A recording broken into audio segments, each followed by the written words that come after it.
Good evening, everyone, and welcome again to the British School at Rome. As we've seen in the program we signed up tonight, this is an annual lecture held in memory of Geoffrey Rickman. So before introducing tonight's speaker, I wish to say a few words about Professor Geoffrey Rickman, in whose memory we're holding this lecture. Geoffrey, I think, will be known to many of you online this evening as the author of two major books, Roman Granaries and Store Buildings, published in 1971, and The Corn Supply of Ancient Rome, published in 1980. These remarkable works of scholarship are still cornerstones of studies of how Rome fed itself. Geoffrey began his distinguished career whilst living at British School at Rome as a fellow in 1958. This photo, which we've put up here this evening of Geoffrey on the lavatories at Ostia Antica, was taken that year. And alongside him are other notable BSR scholars of that time, including Patrick Burke, going from left to right, Patrick Burke, Sir Anthony Blunt, Derek Hill, Martin Fredrickson, and Michael Balance. Geoffrey remained devoted to the BSR and frequently returned as a scholar. He was elected chairman of the BSR, chairman of council of BSR, in 1987, which he held the post until 2002, in which time he played an invaluable role in securing the future of the BSR. After leaving Rome, after he left Rome as a scholar in 1958, Geoffrey took up a position at St. Andrews in 1962, where he remained throughout his career. He remained throughout that time a firm supporter of the BSR. And it was as chairman of the BSR that I first came to know Geoffrey as well. He frequently came to Rome, where I accompanied him to the then BSR excavations, BSR research at Porters, at the time being led by Simon Kay.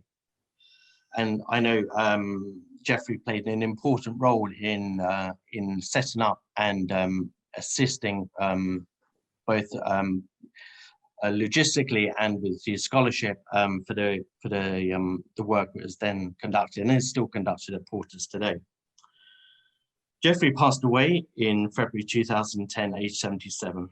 Since then, the BSR has hosted this annual lecture in his memory, which is given by a leading scholar in Geoffrey's field of research.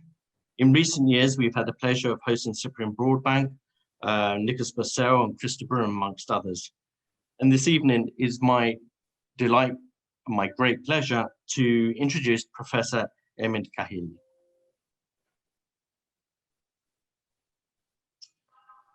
Tonight's speaker, Professor Khalil, is a professor of maritime archaeology at the Faculty of Arts at Alexandria University.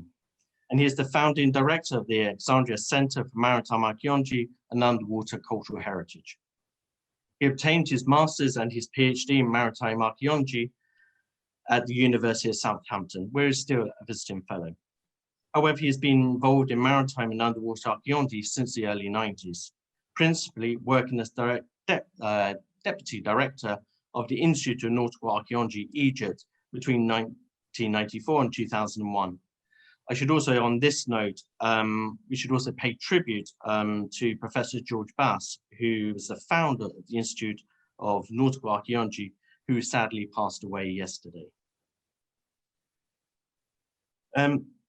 Professor Khalil has contributed to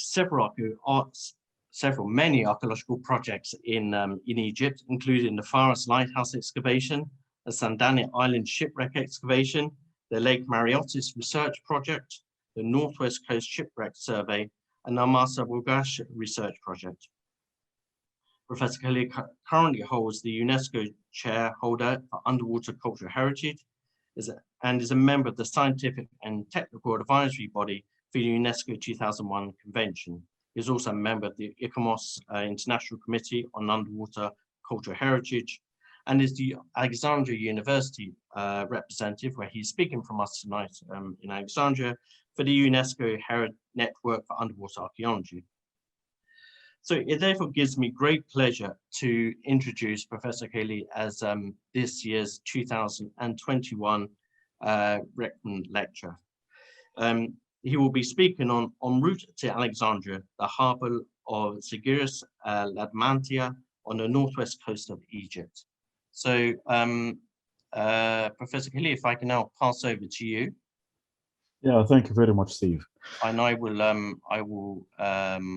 also I will stop my video and mute myself as well. So thank you very much for giving. Thank you, sir. Thank you very much. Good evening, everybody. It's a real pleasure and a great honor for me to be speaking to you this evening. I'll just start sharing my screen, and I hope you can see it. If there is any problem, please let me know. Well, a few months ago, actually, when Professor Simon Kay asked me if I would give the Jeffrey Rickman Memorial Lecture for this year, I did not hesitate for a second, actually. Professor Rickman was not only a remarkable scholar, but was also a lovely and humble man. He was such an inspiration to all of his students and colleagues, actually. I was very fortunate to have both Professor Simon Kay and Jeffrey Rickman as my examiners during my PhD Viva in 2005, which I did in Southampton University.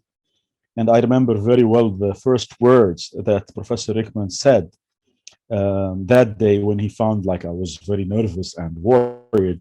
He simply said that this is not an exam. It's just a scientific discussion among scholars. So he was really very kind and very sweet. God bless his soul. Well, my presentation today will be about a project that I have been running since 2015 in the ancient harbor of Zygris, Ladamantia on the northwest coast of Egypt. The project is a collaboration between the Center for Maritime Archaeology, where I work, of the University of Alexandria, and the Honor Foss Foundation, UK, which is kindly funding the project. The story started actually in 2010 during a summer camp that is organized annually by Alexandria University in a very nice place about 250 kilometers west of Alexandria on the north coast of Egypt. So this annual summer camp hosts students and staff members in the rotation for a week each. Each season is for 1 week. And in 2010, I took a group of my students to that camp for a scuba diving course. We didn't have, any intention to do any work in archaeology. We were just going there for some scuba training.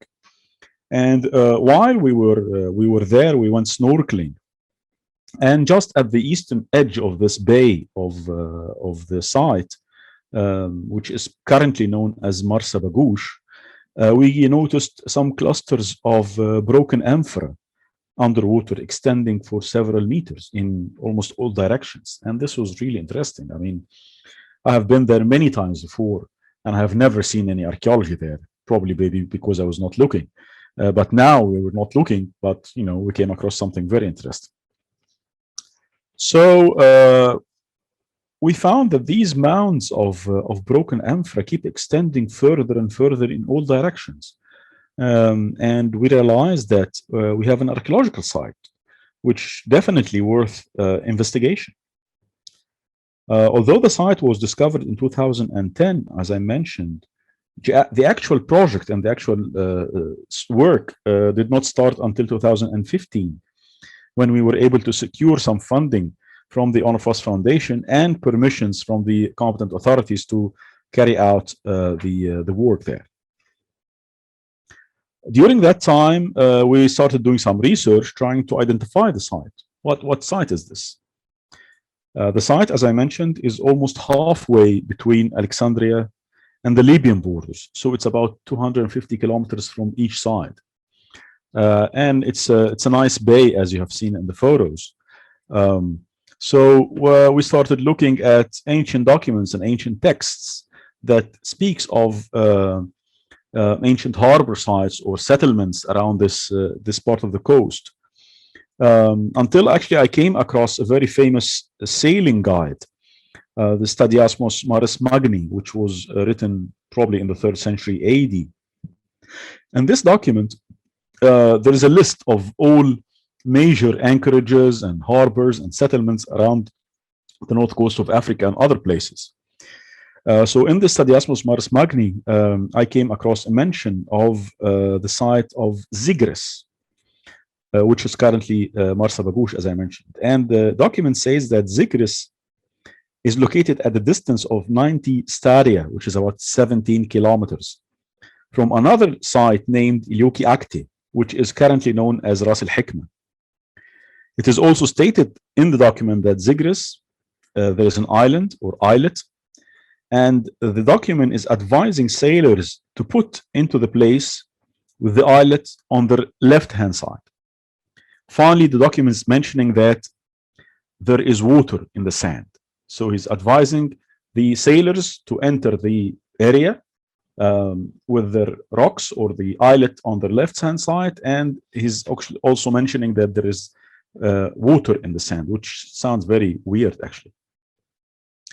This map is based on the Studiasmos Maris Magni, and as you can see, it shows the site of Alexandria with the red arrow, and the site of Zygris, which is almost halfway until the Libyan borders.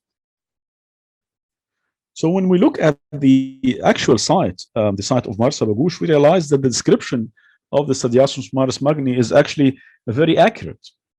There is an islet, here it is, at the eastern side of the bay, and there is a series of submerged rocks almost everywhere bordering the north of the bay. And the only way to enter the bay is from this entrance. And in this case, the islet will be on the left-hand side of the skipper or the sailor. So everything fits. The islet, the direction, and the description, it all fits the site of Marsa Bagoush. We also found that the site actually was surveyed in 1861 by the British Navy. This is the earliest map we came across for the site, showing the bay and the reefs and the islet and the entrance into the bay. So our project aimed to conduct a systematic archaeological survey and planning of the site to try to determine the nature and date of the activities that took place on the site. We also intended to develop some 3D models of the underwater remains for dissemination purposes and for showing in the museum or in the university, and to develop some sort of a management plan for the site and to be utilized for public accessibility and for visitors. Once we started exploring the site further, we realized that the bay has several concentrations of these amphora sherds, extending mostly close to the northern entrance or northern border of the bay. So there are quite a lot of these clusters of broken amphora everywhere along the northern entrance of the bay. Several of these cluster sherds belong, amphora sherds belong to a specific type of amphora, specific type of wine amphora.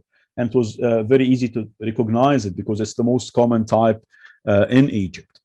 And this type is produced exclusively in Egypt during the early Roman period. It was only produced in Egypt, and it's very well known. The type itself is known as the Egyptian amphora type 3, according to a typology of amphora by Jean-Yves Empereur.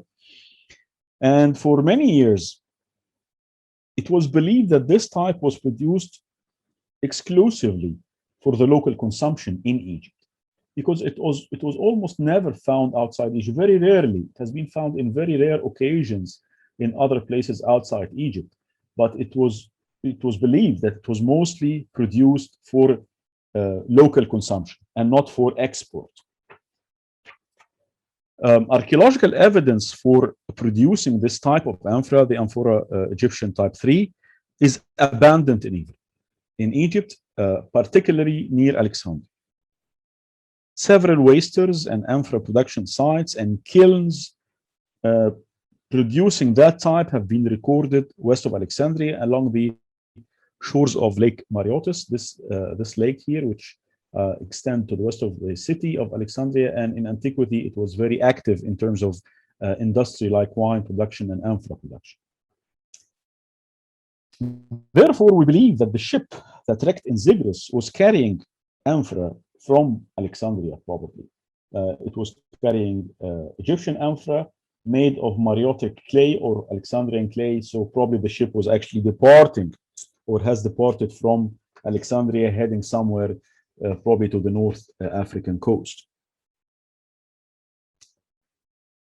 In addition to Roman amphora made in Egypt, as I mentioned, the site also included evidence for several other types of amphora from different dates and origins.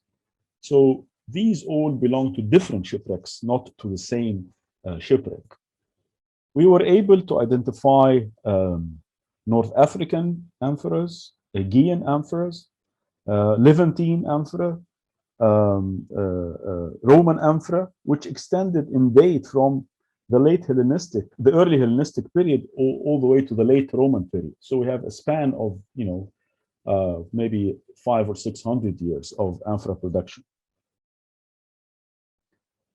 The earliest type we came across was a type known as the Xenon amphora from Knidos, which goes back to the 2nd century BC. So this is probably the earliest date we have so far in terms of amphora typology or amphora dating. In addition to ceramics, more evidence from shipwrecks were located in the site, including roof tiles of shipwrecks and wooden fragments of frames and planks and so on. So these were all evidence for the existence of a number of shipwrecks in that site. Moreover, actually, a completely different collection of artifacts was located in the west side of the bay. This is completely different context. We started coming across glazed pottery, colored glazed pottery, decorated pottery, painted pottery, imitation of porcelain, which probably belongs to the medieval or the Islamic period, late medieval or Islamic. So we're talking about another shipwreck. This was confirmed actually when we found those two grapnel anchors, which date to around the same period, probably late medieval or Islamic. So obviously we have more than one shipwreck in the site, and we have a time span of activities in Zygris from the Hellenistic to the late medieval period. So we are looking here at a natural anchorage that has been used by boats and ships carrying different kinds of products coming from different places around the Mediterranean for almost a period of 2,000 years. These are just a documentation of the location where we found the archaeological remains. However, despite the abundance of archaeological evidence we found in Zygris, there was still a missing part. According to the Stadiasmos Maris Magni, there was water in the sand in Zygris, which sounds a bit weird. How can we find water in the sand? So we just went looking in the sand. So we carried out one of the expedition season, just looking at the coastline opposite to the bay, trying to figure out what this is. And it was not. It didn't take us much time actually until we started actually finding water in the sand. So just a few meters away from the shore, we came across an entrance of a rock-cut cistern with a depth of about 4 meters. And this cistern led us to another one, and a third one, and a fourth one. And we kept finding more and more entrances to cisterns. We actually realized that they all still have water. So there is still water in the sand after 2,000 years. Some of the cisterns we were able to go down there, and we realized that they are still used by the locals by the tribes there, by the Bedouins. They just installed pumps there and they use it for irrigation. So we were able to document the cisterns from inside. And we realized that tens of meters of underground rock-cut tunnels were used to collect water. And it was quite surprising to see that they are still functioning. And we have different kinds of inscriptions of Latin and Greek letters inside there. The tunnels keep going and interconnected, so they form some sort of a network of cisterns underground. And as you can see, they just keep going and going for long distances. And this explained clearly what was meant by there is water in the sand. We managed to document this system of cisterns, and it became clear why the ancient documents spoke about water in the sand. And simply, this is the most important feature in the entire site. As we can see from the shipwrecks, the bay of Zygris itself is not very safe. Number of submerged and protruding rocks, and obviously a number of shipwrecks, which indicates that the site was not very easy to enter or to exit. So it's not very safe. What was really important in the entire site is the availability of fresh water. This was the main attraction for ships to get into the bay to be supplied with fresh water.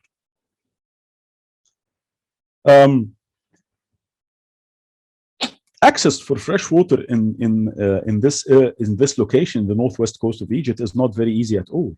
It's quite scarce. And this map shows the location of the cistern networks in relation to the shoreline, in relation to the actual bay. It's very close. It's just a few meters away.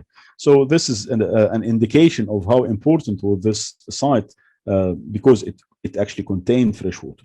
And looking further in the history of the site, we realized that this site, Marsa Bagoush site, was a major transit camp for Royal Air Force during the World War II operations in North Africa. And it was the base of a Royal Force squadron in that 1941. And probably the reason that this site was used as a base for the army was again the accessibility to fresh water. So fresh water has played a very important role. The installations and the fortifications that belong to the World War II are very visible at the site until today. The other part of the site is Ladamantia, which, as mentioned in the title of the presentation, which according to the Sadianus Maris Magni, again, it is only 3.5 kilometers away from Zygris. However, the document state that in Ladamantia, there is an island and that the harbor there is accessible with any wind, which was obviously not the case in Zygris. Obviously, the harbor in Zygris was not that, easy to access, but the harbor in Ladamantia, based on the document, was accessible in any wind. So this is about 3.5 kilometers west of Zygris, and exactly 3.5 kilometers, exactly west of Zygris, we came across this beautiful bay, very large, currently known as Abu Hashafa, and which is very protected from the prevailing northwest wind. It matches perfectly the description of the ancient document. There is an island, as you can see here, where the arrow is, and it's protected from this wind, from this direction by the headland, so it is very safe, and it's very easy to access the bay with any wind, as mentioned in the document. Once we started diving on the site, we came across intact amphoras of different origins and dates again. So we have Greco-Italic amphora, North African, Aegean, and Italian, and different types and dates of amphora, but mostly around the Roman period. Some of these amphora we raised to be displayed in the Greco-Roman Museum in Alexandria. The amphora there came from basically all over the Mediterranean. Merchant vessels were carrying them from different parts to Egypt. However, in addition to the amphora, we started coming across an amazing collection of ancient anchors, starting from stone anchors like this one, and to lead stock anchors. We have several of them found on the site, and Roman anchors as well, iron Roman anchors, starting from the early Roman period all the way until the Byzantine Christian period, and more Roman anchors. And it keeps going. Every season we were recording maybe 5 or 6 of them, and more anchors of different types and different dates. And we also started finding 18th and 19th century anchors. So we have about a big span of time. The latest anchor we found last year was a 20th century British Admiralty anchor. So based on the anchor's evidence, the site has been in use for more than 2,000 years, from as early as the Hellenistic period, again until the 20th century. So far, we have recorded 32 anchors in the site of Ladamantia alone, which is the largest collection of ancient anchors to be found in Egypt anywhere out of Alexandria. It is actually, I mean, everyone knows Alexandria, everybody knows Alexandria, and all the research is focused in Alexandria. For decades now, underwater archaeology in Egypt has been focused in Alexandria, either in the very famous Fares project, looking at the remains of the ancient lighthouse, or the Canopic Bay project, looking at the pre-Alexandrian towns. But unfortunately, we have like 2,000 kilometers of coast that is not being investigated at all. And this is just one site. The site of Zygris Ladamantia is just one of them. Very little work, very limited work is being done anywhere along the north coast of Egypt, except in Alexandria. So there is quite a lot of potentials for maritime and underwater archaeological research elsewhere along the Egyptian coast, either in the Mediterranean or in the Red Sea. Another interesting find that we came across recently was this inscription that was found on the island in the Bay of Ladamantia. We were just, walking around on the island when we came across this inscription in the rock.